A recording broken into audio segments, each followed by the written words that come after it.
Sa gitna man ng daan, mga saglit na inilikha, kakaibang tama. You copy my thesis outline again, didn't you? Oh, please, Gerald. Hindi ko kailangan kumopya. I'm more creative than you. Bawat ngiti, biglang nabura, iyong naipinta. Both of you, debate tomorrow. No excuses. This is the great result. But without talent, discipline is useless. Grabe, nandun na yata ito!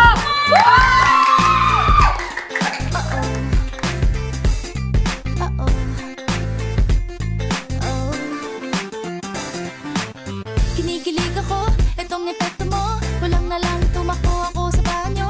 Nakakatakot ka, usog mo sobra ka. Nakatatak sa isip kong ngiti sa iyong mukha. Naku, ano ba? Ano yung review mo? Wag bro. Wala ka na. Ba't bigla kang tumahimik when there's around? Hindi ko na Oo nga bro, di ka naman ganyan. Asan yung Gerald na kilala namin? Tahimik? Hindi ah. I just respect her arguments. That's all. Ako pa rin to, no? Enemies daw. There's something more. Sports yan. Halata naman.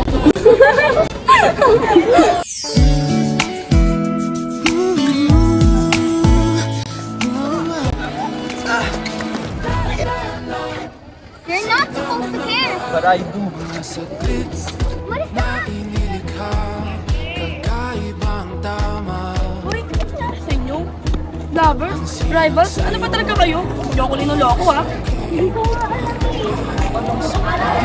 Napansin, ingay sa tabi, magulong kapaligiran, sa'yo lang ang tingin, di pinapansin, ika'y paiikutin ng dahan-dahan, sa gitna man ng daan.